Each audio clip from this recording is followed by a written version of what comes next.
ओम स्थापकाय च धर्मस्य सर्वधर्मस्वरूपिणे अवतारवरिष्ठाय रामकृष्णाय ते नमः।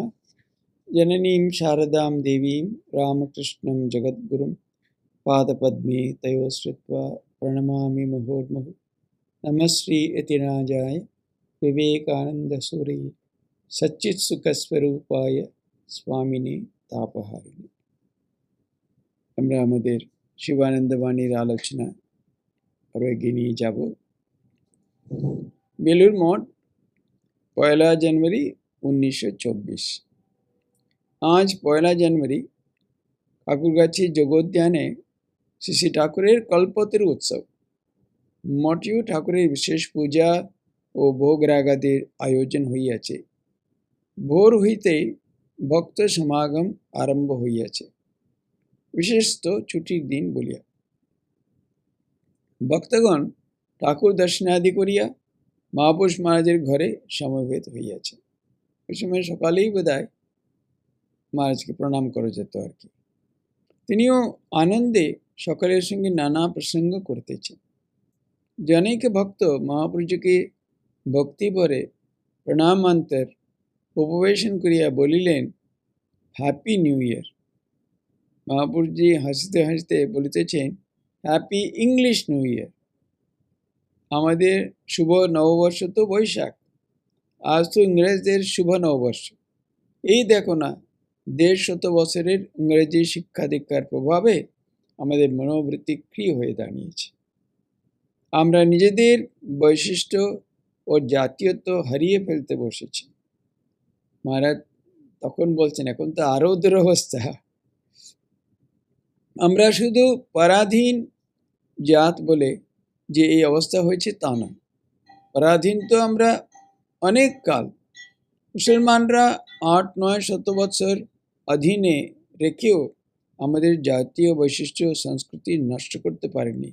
কিন্তু পাশ্চাত্য সভ্যতার এমনই সম্মোহিনী শক্তি, আর ওরা এমন কৌশলে তাদের ভাবধারা আমাদের মধ্যে প্রচার করিয়াছে যে আমরা বুঝতেই পারছি না। আমাদের সংস্কৃতি ও ধর্মবিশ্বাসের মূলোচ্ছেদ করাই তাদের উদ্দেশ্য। তার ফলে এত অল্প দিনের মধ্যে এত বড় জাতটা খুব বেশি পাশ্চাত্য ভাবাপন্ন হইয়াছে সব বিষয়ে। কত সুন্দর দেখুন, মহারাজ তো এত অনেক কম বয়সে সাধু হয়েছেন ধরুন, তারপরে এত তো বাইরে তো মেশিন নেই, কিন্তু তার অ্যানালিসিস কত সুন্দর দেখুন। মুসলমানরা 800-900 বছর আমাদের শাসন করলো, তার সত্ত্বেও আমাদের সংস্কৃতিকে ওরা কিছু ক্ষতি করতে পারেনি। কিন্তু এরা 150 বছরের মধ্যে আমাদের একেবারেই শেষ করে দিল, এবং ওদের উদ্দেশ্য ছিল আমাদের সংস্কৃতিকে ধ্বংস করা বা নষ্ট করা আর কি। এবং এমন প্রলোভন দেখালো, সব ওই প্রলোভনে সেটি বলছেন সম্মোহিনী শক্তি। এটা কোনো পরাধীন দেশ বলে এটা হয়েছে তা না। আমরা যে ওদের যে পশ্চাৎ যে আদব কায়দায় এমন আকৃষ্ট হয়েছি, সম্মোহিত হয়েছি, নিজেদের সব বিসর্জন দিয়ে দিচ্ছি। এখন আমরা অনেক জায়গায় এটা আমরা দেখতে পাই, দেশ বিদেশে ভগবানের কৃপায় কিছু যাওয়ার সুযোগ হয়েছে। অনেক জায়গায় আমরা দেখি আমাদের নিজস্ব এটা যেন পরিচয় দিতে, আমাদের ঐতিহ্য সংস্কৃতি এসবের প্রতি যেন অনীহা, এর যেন একবারে জঘন্য, ওয়ার্থলেস এরকম আর কি। ধীরে ধীরে আমাদের চিন্তাধারাও আমূল পরিবর্তিত হয়ে গেছে। সব চাইতে বড় অনর্থ এই হয়েছে যে সমগ্র হিন্দু জাতটা ক্রমে বৈদিক ধর্মে আস্থা শূন্য হয়ে পড়েছে। সনাতন হিন্দু ধর্মে যা কিছু আছে সবই মিথ্যা ও কাল্পনিক, আর খ্রিস্ট ধর্মের ধ্বজাধারীরা যা বলছে সবই ধ্রুব সত্য। এই দাঁড়িয়েছে সাধারণের মনোবৃত্তি। সত্যি মহারাজের এত ওনার সুন্দর একটা আন্ডারস্ট্যান্ডিং, এখনো এগুলো অনেকটা আছে। ওদের মতলব ছিল ক্রমে সারা হিন্দু জাতটাকে খ্রিস্টান করে ফেলবে, কিন্তু ভগবত ইচ্ছায় তা হলো না। এই সনাতন বৈদিক ধর্ম লোপ হয়ে গেলে যে সমগ্র জগতের আধ্যাত্মিক শক্তি নষ্ট হয়ে যাবে। সেই জন্যই তো এই সনাতন ধর্মকে রক্ষা করতে ভগবান অবতীর্ণ হলেন রামকৃষ্ণ রূপে। এখন ঠাকুরের আবির্ভাবে এটা তো আছেই, यदा यदा हि धर्मस्य ग्लानिर्भवति भारत अभ्युत्थानमधर्मस्य तदात्मानं सृजाम्यहं परित्राणाय साधूनां विनाशाय च दुष्कृतां ধর্ম সংস্থাপনার্থায় সম্ভবময় যুগে। ধর্ম সংস্থাপনের জন্য তো উনি আসেনি, ওইভাবে নিশ্চয়ই ঠাকুর এসেছেন। তার মধ্যেও তার বিশেষ একটা আবির্ভাবের কারণ এই যে পাশ্চাত্য সভ্যতা, ওদের ভাবধারা এমন ঢুকে পড়ছিল, সেগুলিকে মানে ঠিক করার জন্যই বোধহয় উনি বিশেষ রূপে এসেছিলেন। স্বামীজি একটা জায়গায় বলছে যে হিন্দু ধর্ম যদি লোপ হয়ে যায় বা বিনষ্ট হয়ে যায়, সমগ্র মানব জাতির কি যে ক্ষতি হবে, উনি খুব মানে এটা বিশেষভাবে বলেছেন।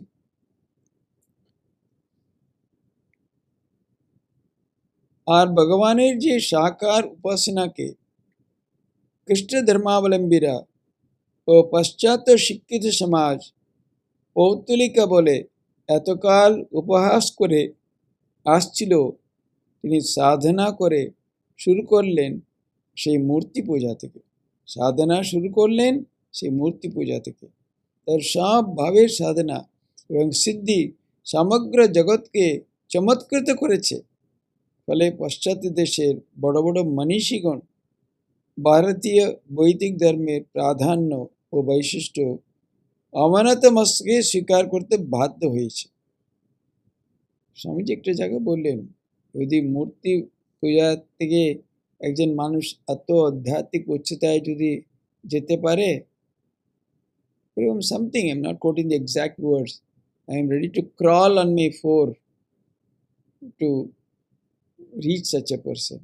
মানে আমি ওইরকম মানুষের দেখলে কি না সম্ভব হচ্ছে, মূর্তি পূজা দিয়ে এত উচ্চ অবস্থায় নিয়ে যেতে পারে, তাহলে আমাদের ওর সম্বন্ধে বলার কিছুই নেই, কিন্তু করে দেখিয়ে দিয়েছে। তার প্রতিক্রিয়ার ফলস্বরূপ অন্ধানুকরণ প্রিয় ভারতীয়বাসীদেরও দৃষ্টি পড়েছে ঠাকুরের জীবনের উপর এবং সঙ্গে সঙ্গে নিজেদের ধর্মের উপর। সো ধীরে ধীরে এখন পশ্চিম দেশে আমাদের সংস্কৃতি, আমাদের শাস্ত্র, উপনিষদ, বেদ এগুলিকে খুব নিচ্ছে বলে আমরা, ওরা নিচ্ছে, তখন আমরা আবার আমাদের ধর্মের জন্য ফিরে আসছি, এরকম অবস্থা এখন। মানে মাঝে মাঝে নিশ্চয়ই আপনারাও দেখতে পান ইউটিউবে, লন্ডনে, আয়ারল্যান্ডে কোনো কোনো স্কুলে এত সুন্দর সংস্কৃত শিক্ষা দেওয়া হয়। আমাদের দেশে যেগুলো উঠেই গেছে। ঠাকুরের আসার পর থেকেই দেশের হাওয়া বদলাতে শুরু করেছে।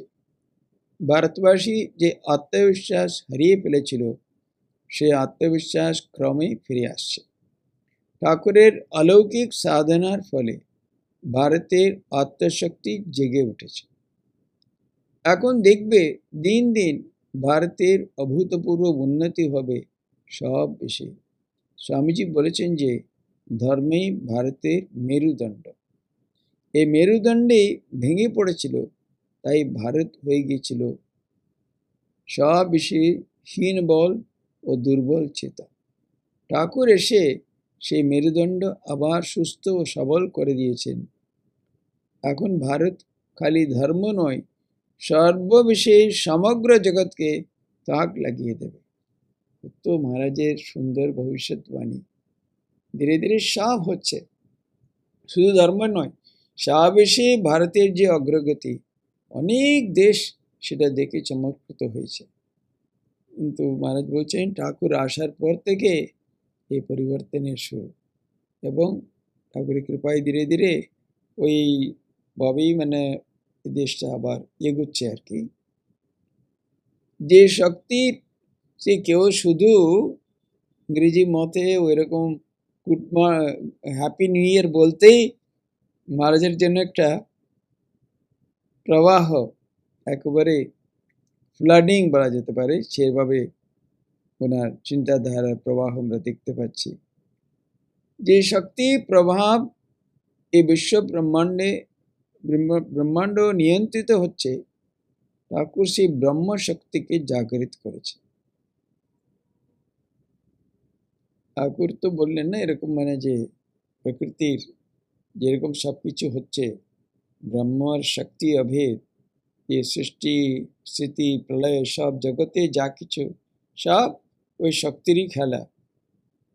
মহারাজ বলছেন এই বিশ্ব ব্রহ্মাণ্ড নিয়ন্ত্রিত হচ্ছে যে শক্তি, ঠাকুর সেই ব্রহ্ম শক্তিকে জাগরিত করেছেন।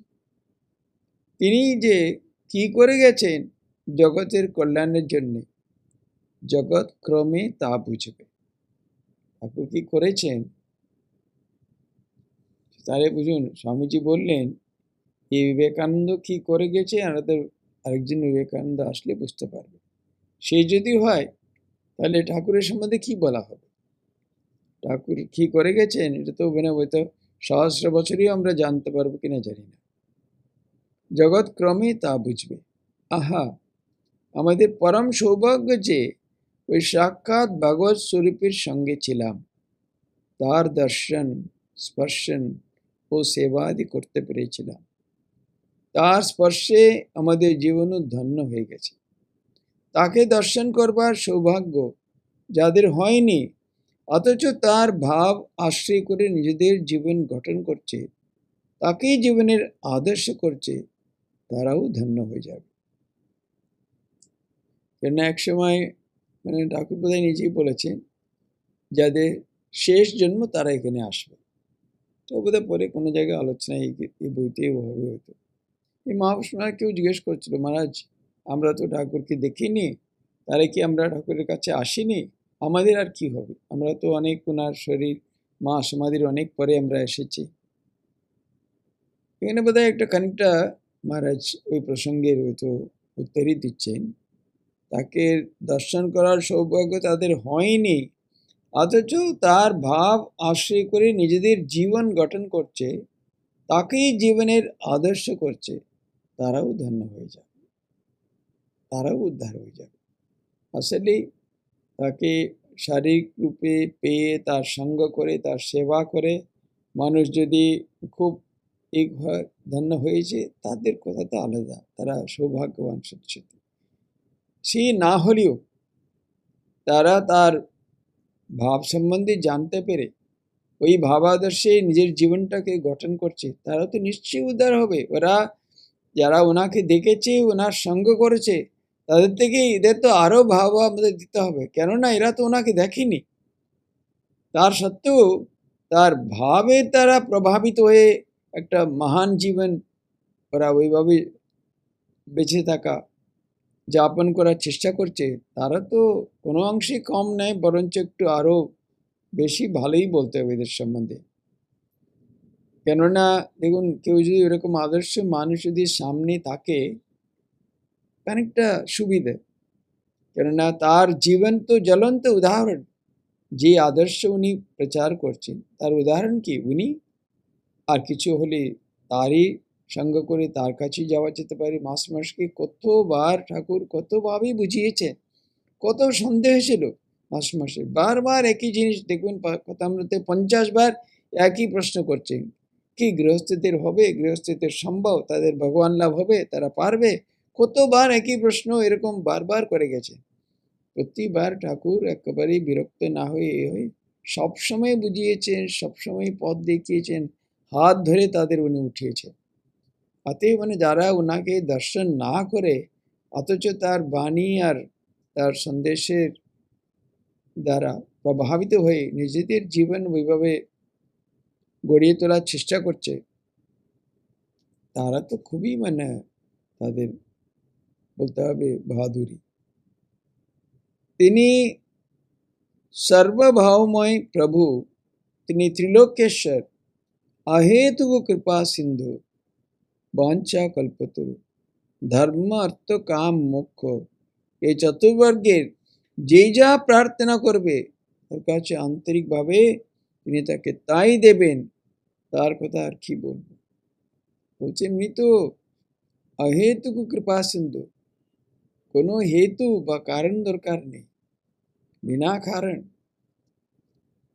আমি যোগ্য কিনা ভাবা দরকার নেই। ওই সব বিচার না করে সদা সর্বদা কৃপা করার জন্য উনি প্রস্তুত। বাঞ্ছা কল্পতরু, যা চাইবে তাই পাবে। ধর্ম অর্থ কাম মোক্ষ যা চাই ভক্ত। তখন বলছে আজকের দিনে তো তিনি কল্পতরু হয়েছিলেন, কত ভক্তদের কৃপা করেছিলেন। শুধু 1 জানুয়ারি ওই কল্পতরু উৎসবের দিন তার মনে পড়ে গেল, তখন বলল উনি তো আজ কল্পতরু হয়েছিলেন, কত লোকের উনি কৃপা করেছেন। তখন মহারাজ বলছেন কেবল আজকের দিনে তিনি কল্পতরু হয়েছিলেন তা কেন, তিনি তো সদাই কল্পতরু। শুধু আক্ষরিক অর্থে শরৎ মহারাজ ওই জায়গায় বলছেন যেখানে লীলা প্রসঙ্গের কল্পতরু ঘটনা বিস্তারিতভাবে আলোচনা হয়েছে, সেখানে বলছেন এ তো সেদিন সকলেরই সমক্ষে এ ধরনের একটা উনি ঘটিয়ে গেলেন, কিন্তু আমরা তার ঘরে অনবরত এই ধরনের জিনিস হতে দেখেছি। একাধজন করে যে আসতো তাকে আমরা ওনাকে এইভাবে কৃপা করতে দেখেছি। এতে আমরা, এটা আমাদের কোনো নূতন নয়, কিন্তু অনেকেই একসাথে এরকম করতে হয়তো আমরা দেখিনি, কিন্তু তার ঘরে আমরা বারবার এই ধরনের ঘটনা আমরা দেখেছি। জীবকে কৃপা করাই তার একমাত্র কাজ ছিল। আমরা তো চোখের সামনে দেখেছি তিনি নিত্য কত জীবকে কতভাবে কৃপা করতেন। হ্যাঁ, কাশীপুরীর বাগানে এই দিনে তিনি একসঙ্গে অনেক ভক্তকে কৃপা করেছিলেন। সেই হিসাবে আজকের দিনের একটা বিশেষত্ব আছে, তিনি যে কৃপা সিন্ধু ছিলেন তা সেদিনকার ঘটনায় ভক্তেরা বিশেষ করে বুঝতে পেরেছিলেন। উনি মহারাজও ওই কথা বলছেন, এ ধরনের ঘটনা আমরা অনেক দেখেছি, অনবরত দেখেছি, প্রতিদিন বা অনেক দিন এরকম আমরা দেখেছি, কিন্তু ওই একদিনে একসঙ্গে এত লোকে উনি কৃপা করে, কৃপা সিন্ধু উনি ছিলেন, কৃপা সমুদ্র, সেটা হয়তো ভক্তরা বুঝতে পেরেছে। মহারাজ আপনি সেই দিন তখন সেখানে উপস্থিত ছিলেন কি? মহাপুরুষজি না, আমি কেন, ঠাকুরের ত্যাগী সন্তানদের মধ্যে কেউই সে সময় তাই উপস্থিত ছিলেন। এটাও মানে ভগবানের একটা বিশেষ লীলা, বিশেষ কারণ। লাঠু তো ঠাকুরকে উপর থেকে ধরে নিয়ে আসলেন নিচে, কখনই এরকম কারোর হাতে ঠাকুরকে ছেড়ে যাওয়ার পাত্রই নয়। কিন্তু ওই দিন যেহেতু ঠাকুরের বিছানাটা রোদে দিতে হবে, ওই জায়গায় ঝাটপাট দিতে হবে, সেদিন যখন ভক্তরা আছে উনি দেখলেন ভক্তদের সাথে ঠাকুরকে ওইভাবে ওই জায়গায় ছেড়ে দিয়ে উনি উপরে চলে গেলেন। এমন ঘটনা এমন হতে পারে, মানে দেখুন বেশ কয়েকজন ঠাকুরের যে ভবিষ্যতে যে সন্ন্যাসী শিষ্য হবেন তারা ছিলেন, কেউ কিন্তু আসেনি, কেউ অন্য কাজ করছে, কেউ বিশ্রাম করছিল, সারা রাত জপ ধ্যান করেছে বলে এমন জিনিস সাজানো হয়েছিল, শুধু উনি ওই দিন ভক্তদের কৃপা করলেন। এতে কি সেটাও একটা বিশেষ আমরা বুঝতে পারি, হয়তো এরকম আন্দাজ করতে পারি, উনি শুধু সন্ন্যাসীদের জন্য সকলের জন্যই উনি কৃপা করতে সবসময় প্রস্তুত। ওই ভিড়ের মধ্যে কত কারা কারা ছিল, কে যোগ্য কি অযোগ্য কোনো ব্যাপার নেই, বিনা বিচারে সবাইকে সদা সর্বদা কৃপা করার জন্য তিনি প্রস্তুত। এটাই উনি আরো বিশেষ রূপে সেদিন যেন দেখিয়েছেন। কেননা এই সন্ন্যাসীদের নিয়ে এ ধরনের একটা ঘটনা হতো সেটাও খারাপ হতো না, কিন্তু ভক্তরা আত্ম আশ্বাস পেত না। যেহেতু এই ঘটনায় শুধু ভক্তরাই উপস্থিত ছিল, এটা যেন আরো বিশেষভাবে একটা ইঙ্গিত করলো বা একটা ওনার ভাবটা ওখানে প্রতিষ্ঠিত হলো। উনি সবাইকে, দিনহীন দরিদ্র দুঃখী যাই হোক, সংসারী সন্ন্যাসী, সবার জন্য সবাইকে উদ্ধার করার জন্য এসেছেন। এবং এই গৃহস্থ ভক্তরা কোনো অংশে কম নয়, তারাও তার কৃপা পাওয়ার জন্য তাদেরও অধিকার আছে, উনি তাদের যোগ্যতা নিজেই দিয়ে দেবেন। মহারাজ আমি কেন, ঠাকুরের ত্যাগের সন্তানদের মধ্যে কেউই শেষ সময় তথায় উপস্থিত ছিলেন না। ঠাকুরের তখন কঠিন অসুখ, আর আমাদের প্রাণে তখন তীব্র বৈরাগ্য। ঠাকুরের শরীর এমনি অসুস্থ ছিল যে দিবারাত্র 24 ঘন্টায় তার সেবার জন্য আমরা পালা করে থাকতাম। ভক্তেরা সকালে দিনে বেলায় সময় সুবিধা মতন আসতেন, ঔষধপত্রাদি ও খরচপত্রের সব ব্যবস্থা করতেন, কিন্তু তার সেবার সম্পূর্ণ ভারী ছিল আমাদের উপর, আর তার সেবার সঙ্গে চলছিল খুব সাধন ভজন। ঠাকুর সেই বিষয়ে আমাদের খুব উৎসাহ দিতেন। পৃথকভাবে প্রত্যেককে ডেকে সাধন ভজন সম্বন্ধে উপদেশ দিতেন এবং কার কেমন ধ্যান ও দর্শনাদি হচ্ছে এসব খোঁজ নিতেন। ঠাকুর জানতেন তার মর্তলীলার আর বেশি দিন নয়। তারাও এত বিচলিত হলেন ঠাকুরের শারীরিক অবস্থা দেখে, এই মহাপুরুষ চলে গেলে আমরা কি করব? উনি থাকতে থাকতে যা করে আমাদের করে নিতে হবে। তারাও সাধন ভজন করতে উঠে পড়ে লাগলেন। উনিও প্রত্যেকে আলাদা করে খবর নিতেন, কে কি করছে না করছে, কার কি দর্শন হচ্ছে, কে ধ্যানে গভীর হতে পারছে না পারছে। দুই সাইডেই দুদিকেও এরকম একটা তাগিদা ছিল, তাড়াতাড়ি কিছুটা করতে হবে। রাত্রে স্বামীজি ধুনি জ্বালিয়ে আমাদের ধ্যান জপ করাতেন। কখনো খুব ভজন কীর্তন হতো। পালা করে ঠাকুরের সেবা আর ধ্যান জপা দিতে সারা রাত খুবই আনন্দে কেটে যেত।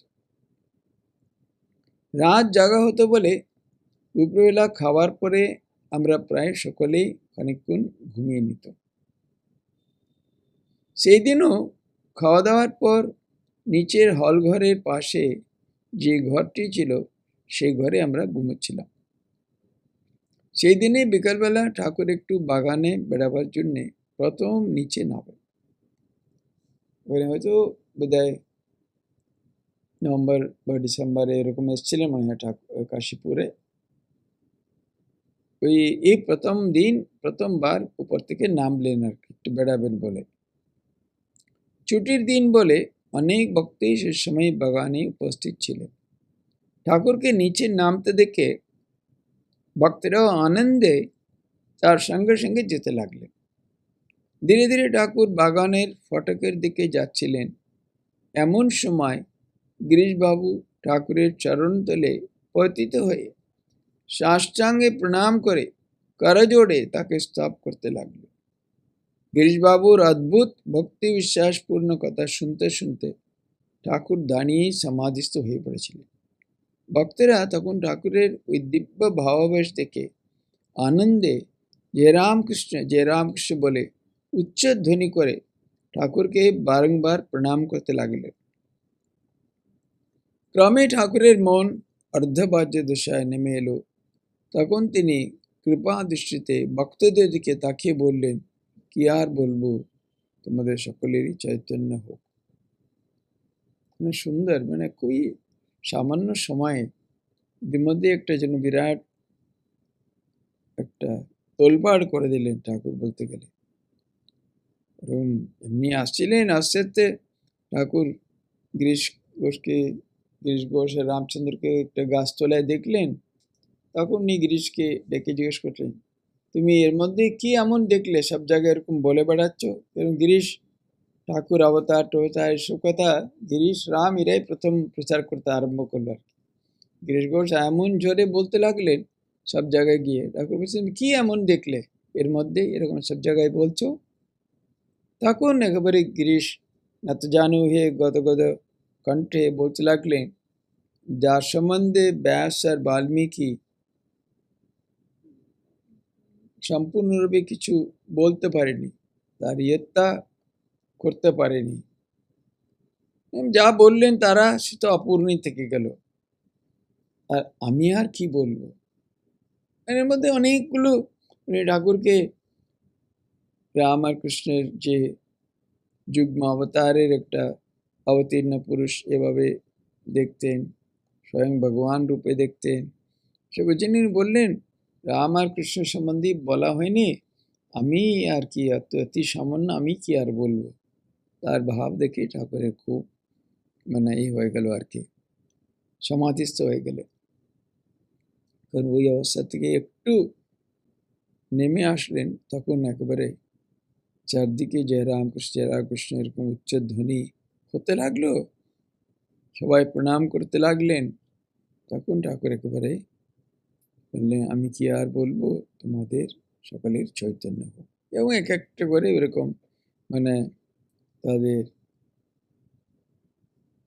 বুকে হাত দিয়ে ওই নিচের থেকে উপরে যেরকম একটা যেন জাগরিত করছে এরকম একটা করলেন।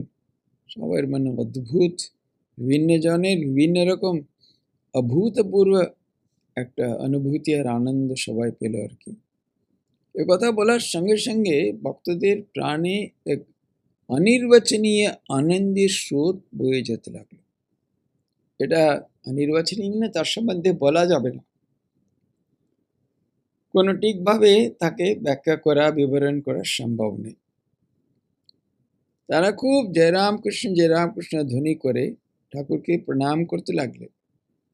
তিনিও ওই অবস্থায় একে একে প্রায় সকলকেই চৈতন্য হোক বলে স্পর্শ করে সকলের চৈতন্য করে দিলেন। তার ও দিব্য স্পর্শে ভক্তদের প্রত্যেকের ভিতরে অদ্ভুত অনুভূতি হতে লাগলো।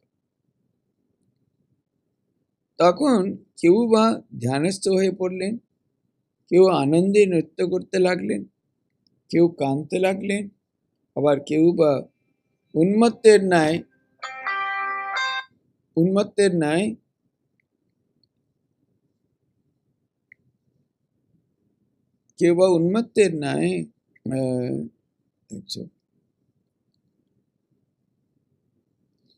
জয়ধ্বনি করতে লাগলেন। সে এক অভাবনীয় ব্যাপার। আর ঠাকুর দাঁড়িয়ে আনন্দে দেখছিলেন সেসব। ওই গোলমালে আমাদের ঘুম ভেঙে গেল। আমরা ছুটে এসে দেখি যে ভক্তেরা সকলেই ঠাকুরকে ঘিরে উন্মত্তের ন্যায় ব্যবহার করছেন, আর তিনি মধুর হাসি মুখে সস্নেহে ভক্তদের দিকে তাকিয়ে আছেন। আমরা যখন পৌঁছেছি তখন ঠাকুরের মন সহজাবস্থায় ফিরে এসেছে, কিন্তু ভক্তেরা তখনও সেই আনন্দের নেশায় মশগুল। ওই জন্য যখন এরা ওই একেবারে আওয়াজ শুনে ছুটে গেল কি হলো দেখতে, ততক্ষণ ঠাকুর একেবারে স্বাভাবিক অবস্থায় ফিরে আসলো। ভক্তরা কিন্তু তখনও নেশায় একেবারে ডুবে আছে আর কি। পরে ভক্তদের জিজ্ঞাসা করে সব ব্যাপার জানা গেল।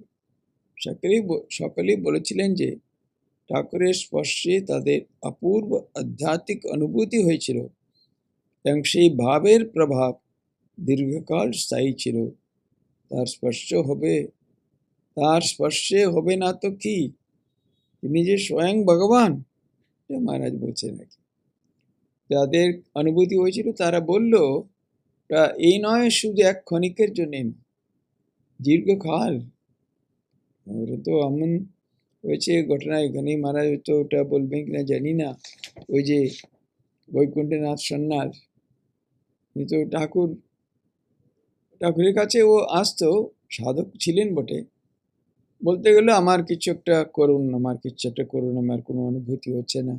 আরে একটু রস একটু রুখো, আমার ঠিকঠাক হোক শরীরটা, তারপরে করব। সেও ছাড়ে না। আবার ওই দিন আবার বলল, আপনি আমার কিছু করুন। আরে তোমার তো হয়েই আছে ঠাকুর, আরে এমনভাবে করবেন যে আমি যেন বুঝতে পারি। বাস তাকে স্পর্শ করলেন, হয়ে গেল। যেদিকে তাকাচ্ছে তার ইষ্ট দর্শন হচ্ছে, তার মূর্তি জ্বলজ্বল করছে, আর যেখানেই তাকছে ওই, আর মনের আর কোনো চিন্তা নেই। ওই অবস্থায় বাড়ি গেল, উঠতে বসতে ওই ইষ্টমূর্তির দর্শন, অন্য কিছুই করতে পারছে না, দিন রাত ওই অবস্থায়। এরকম বোধহয় একদিনও হয়তো হয়নি। এরকম অবস্থায় হঠাৎ ওর মনে হলো, তাহলে আমি কি পাগল হয়ে যাব, আর কিছুই করতে পারবো না। তখন মানে প্রার্থনা করে বলল, ঠাকুর আমার এটা তো সহ্য হচ্ছে না। তখন মানে ওই ভাবটা চলে গেল আর কি। তারপরে খুবই মানে দুঃখ করলো, কেন আমি করলাম, কি হতাম, শরীর না চলে যেত, পাগল হতাম, তাতে কি আছে, কেন আমি ওটা ঠাকুরকে ফিরিয়ে নিতে বললাম। তো আবার ওই লিখছে, তার সত্ত্বেও দিনের মধ্যে অন্তত একবার আবার ঠাকুরের ওইরকম ইষ্ট দর্শন সুন্দর আমার হতো, লিখছে। কিন্তু ওইরকম মানে এমন পরিবর্তন একবারে যেন চিরকালের জন্য হয়ে গেছে এরকম। সেই দিন কিন্তু ঠাকুর দু একজনকে স্পর্শ করেননি, বলেছিলেন এখন নয়, পরে হবে। তাতে বেশ বোঝা যায় যে সময় না হলে কিছুই হয় না, সময়ের জন্য অপেক্ষা করতে হবে। আর বলছেন সেই দিন ঠাকুর দুজনকেই দু একজনকে স্পর্শ করলেন না, বললেন এখন নয়, পরে হবে। তিনি বলছেন মহারাজ সময় না হলে হয় না। ভক্ত তিনি তো মহারাজ ইচ্ছা মাত্রই জীবের মন ভগবত বুদ্ধি ভগবানমুখী করে দিতে পারেন, হৃদয় পবিত্র করে দিতে পারেন। তা করেন না কেন? তার কৃপা যদি সাধন ভজন সাপেক্ষ হলো, তাহলে তিনি হেতুক কৃপা সিন্ধু কি করে হলেন? একদম ঠিক ভালো করে ধরেছে। বলছি উনি তো এক মুহূর্তে, উনি চাইলেই তার ইচ্ছাতেই জীবের মন একবারে ভগবানমুখী হতো, আর সব পবিত্রতা হৃদয়ের সমস্ত মলিনতা সব দূর হয়ে যেত, আর সে তো একেবারেই উপযুক্ত হয়ে যেত। তাহলে এটা করেন না কেন? তার কৃপা সাধন ভজন যারা করবে তাদেরই জন্যই হয়, তাহলে তাকে তো অহেতুক কৃপা সিন্ধু বলা যাবে না। কোনো হেতু ছাড়া উনি কৃপা করবেন, কৃপার সমুদ্র, এটা তো বলা যাবে না। বলছি হ্যাঁ, তুমি যা বলছো তা ঠিকই, অমনি বলতে হয় তাই বলা, কিন্তু বাস্তবিক পক্ষে তিনি সাধন ভজন দ্বারা লব্ধ নন। মহারাজ কিন্তু ঠিক ওর কথাটা মেনে নিলেন, বলছেন সময় না হলে হবে না, এসব অমনি হতে বলতে হবে, কিন্তু বাস্তবিকই ঠাকুর সাধন ভজন দ্বারা তাকে পাওয়া যাবে না, লভ্য নন। আবার তিনি যে লভ্য এ কথা বলা চলে না, কারণ প্রত্যেক জীবের রূপেই তিনি সকল প্রাণীর অন্তরাত্মা। লভ্য মানে আমাদের বাইরের কিছু জিনিস আমার কাছে নেই, আমাকে পেতে হবে। আমার গাড়ি নেই, একটা গাড়ি কিনতে হবে, অনেক কিছু জিনিস নেই, ওই জিনিস পেতে হবে, তা তো নয়। উনি তো আমাদের প্রত্যেকের মধ্যেই রয়েছেন অন্তরাত্মা রূপে, তার প্রত্যেক জীবের রূপেই তিনি, অতএব তাকে লভ্য বলা যাবে না, যেন বাইরে থেকে তাকে পেতে হবে তা। যেই সব অবতারগণের যেই সব আবরণের দ্বারা জীবের অন্তর্দৃষ্টি রুদ্ধ হয়ে থাকে, সাধন ভজন সেই সব আবরণগুলি দূর করে মাত্র। এসব যেসব আবরণ মানে একবারে ঢেকে দেওয়া, কভারিং, এইসব আবরণের দ্বারা আমাদের অন্তর্দৃষ্টি বন্ধ হয়ে থাকে, বহির্মুখী আমরা হয়ে থাকি, অন্তরে কি আছে আমরা দেখতে পারি না। সাধন ভজন সেসব আবরণগুলি দূর করে দেয়, তখন জীব সব স্বরূপকে জানতে পারে, অন্তরাত্মার সঙ্গে এক হয়ে যায়, একবারে চরম অদ্বৈতে চলে গেল। অদ্বৈতের কথা হচ্ছে কি, অজ্ঞান, আমরা আমাদের স্বরূপ ইত্যাদি জানতে পারছি না অজ্ঞান বশত, অজ্ঞান অন্ধকারে আমরা ডুবে আছি। যখন অজ্ঞান অন্ধকার দূর হয়ে যাবে, তখন আত্মা স্বয়ং প্রকাশিত হবে। ওই জন্য ওরা বলছে অদ্বৈতের কোনো অনুভূতি অন্য কিছু যোগ করা, ওরা ওই জন্য একেবারে সবসময় ওই সুন্দর উদাহরণ দেয়। আয়নাতে একেবারে ময়লা লেগে আছে, সেটাকে আমরা যদি পরিষ্কার করে দিই, ওখানে কি কিছু যোগ করা হবে? না, যেই ময়লা চলে গেল, পরিষ্কার হয়ে গেল, একেবারে আয়না সুন্দর প্রতিবিম্ব করতে পারে সব জিনিসকে। সেই রকম আমাদের যে জীবের উপরে এই ধরনের মলিনতার জন্য আমরা আমাদের স্বরূপকে জানতে পারছি না, সেগুলো দূর হলে একবারে স্বয়ং প্রকাশিত হবে, কোনো আলাদা কিছু পাওয়া তো ব্যাপার থাকে না, অন্তরাত্মার সঙ্গে এক হয়ে যাবে। তিনি কৃপা করে জীবকে অজ্ঞান আবরণ থেকে মুক্ত করে দিচ্ছেন বলেই তো জীবের প্রাণে তাকে পাওয়ার আকাঙ্ক্ষা হয়। এই তার কৃপা। তাহলে তার কৃপা কি? জীবের যে অজ্ঞান আবরণ, এগুলো থেকে মুক্ত করতে হবে, সেগুলিকে দূর করতে হবে, সে আবরণটাকে খুলে দিতে হবে। এই তার কৃপা। এই জন্যে তাকে পাওয়ার জন্য জীবের এত প্রাণের টান আর কি, আকাঙ্ক্ষা। তাকে পেলে আমাদের অজ্ঞান আবরণ সব দূর হয়ে যাবে, অন্ধেরা অন্ধকার আলোকিত হয়ে যাবে, এই আর কি। তবে সবই নিয়ম ও শৃঙ্খলা অনুসারে হয়ে থাকে।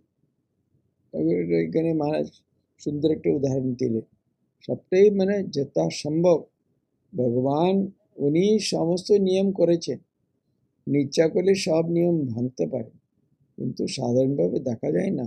মানে খুবই ওইরকম কোনো একটি বিশেষ ক্ষেত্র ছাড়া, ওইরকম একটা খুব এক্সেপশনাল একটা সিচুয়েশন সার্কামস্ট্যান্স ছাড়া সাধারণভাবে তিনি নিয়ম অনুসারী করেন। উনি বলছেন,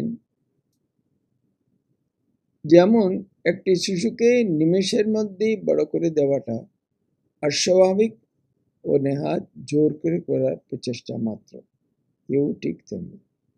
একটা শিশু আছে, তাকে আমরা একবারে জোর করে এমন বড় করে দিলাম, এক মুহূর্তের মধ্যে বিশাল বড় হয়ে গেল। এটা কত অস্বাভাবিক হবে।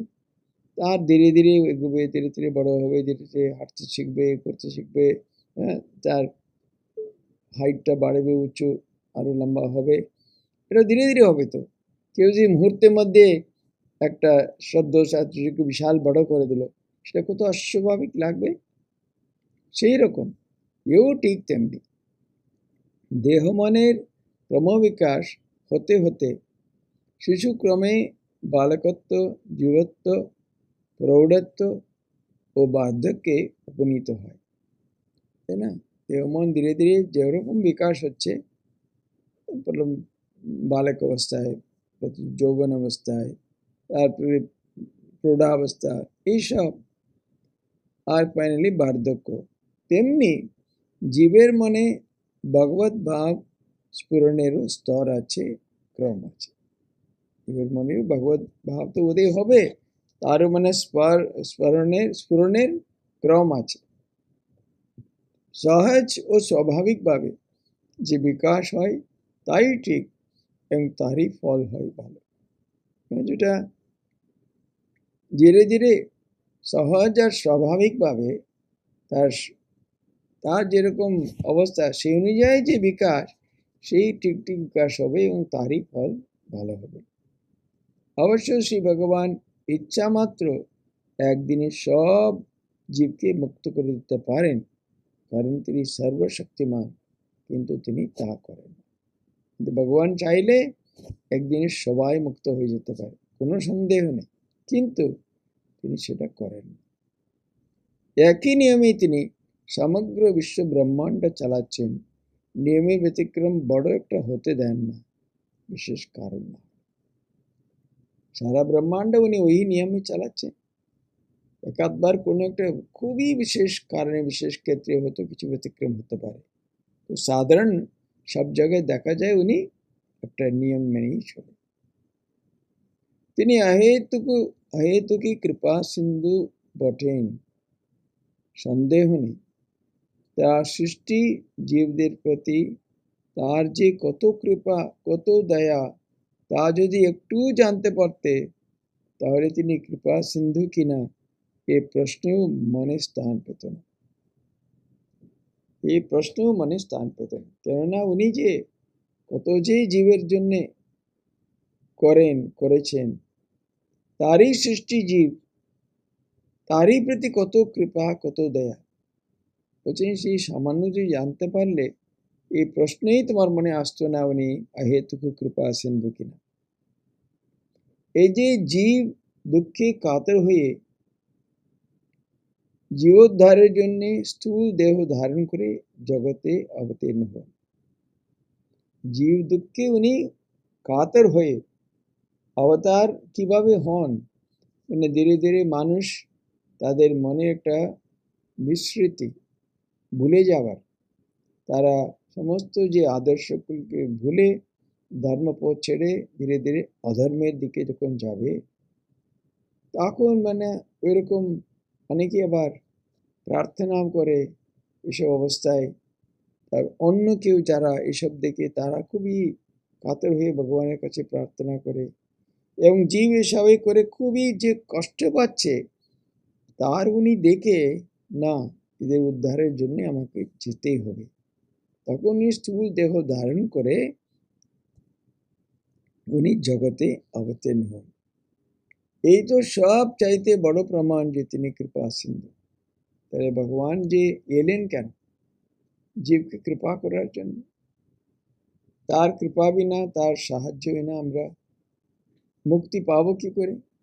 কাজে উনি যে মানুষকে যে মুক্তির পথ দেখাবার জন্য, মুক্তির পথে এগিয়ে দেওয়ার জন্য এত কষ্ট স্বীকার করে তার দেহের মধ্যে রাখার যে সিদ্ধান্ত নিয়েছেন, এর থেকে আর বড় কি প্রমাণ চাই? উনি যে কৃপা সিন্ধু। তিনি তো সদা পূর্ণ, তার পাবার বা চাবার কিছুই নেই, অথচ তিনি করুণা পরবশ হয়ে জীবোদ্ধার রূপ কর্মে প্রবৃত্ত হন।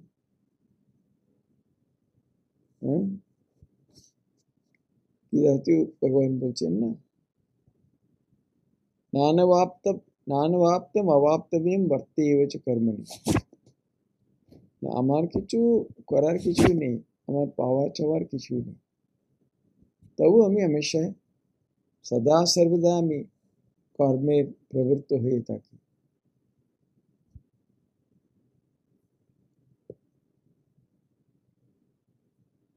ত্রিষু লোকেষু কিঞ্চন, তিন লোকে আমার কোনো কর্তব্য কিছু নেই, আমার করার কিছু নেই, কিন্তু জীবের কল্যাণের জন্যে যদিও আমার পাওয়া চাওয়ার কিছু নেই, তবু আমি সদা সর্বদা কর্মে মধ্যে থাকে। সেভাবে বলছেন, অথচ তিনি কৃপা পরবশ হয়ে জীবোদ্ধার রূপ কর্মে প্রবৃত্ত হন। তার প্রাণে একমাত্র বৃত্তি আছে, তা হলো কৃপা, প্রেম। তিনি যে কত কৃপাময় তা কি বলে বোঝানো যায়? ও হলো অনুভবের বিষয়। এই মহারাজ যখন আসল জায়গায় এসে গেল, তার তো এগুলি মহারাজ শুধু এমনি কথার কথা নয়, এমনি বলছেন তা না, প্রত্যক্ষভাবে অনুভব করে, তার সঙ্গ করে যা বুঝেছেন তাই বলছেন। তার প্রাণে একমাত্র বৃত্তি আছে, তা হলো কৃপা, প্রেম। তিনি যে কত কৃপাময় তা কি বলে কি বোঝানো যায়? ও হলো অনুভবের বিষয়। মানুষ খেলায় মত্ত, তার কৃপা জানতে চাচ্ছে কোথায়? ঠাকুর বলতেন, জীব ভগবানের দিকে এক পা এগোবার চেষ্টা করলে ভগবান তার দিকে 10 পা এগিয়ে আসে। বলছে না, মানুষ নাক ছেলের জন্য কত ঘটি ঘটি জল কাঁদে, ভগবানের জন্য কে কাঁদে? তাকে এ তো তার দয়া, তার কৃপায় সন্দেহ করো না, ও ভাব মনে আসতেও দিও না। তাকে ডেকে যাও প্রেমের সহিত, তার কৃপায় প্রাণ মন ভরে যাবে। ও সব উপলব্ধি কি একদিনে হয়, না হঠাৎ হয়, ক্রমে সব হবে, সব পাবে। বলছেন তুমি ডেকে যাও, এদিক ওদিক তাকাবে না, কোনো সন্দেহ মনে আসতে দেবে না। উনি কৃপা সিন্ধু কিনা একবারেই ওইসব চর্চা মনে আসতেই দেবে না, খালি ডেকে যাও, দেখবে ক্রমে সব কিছু হবে, সব পাবে।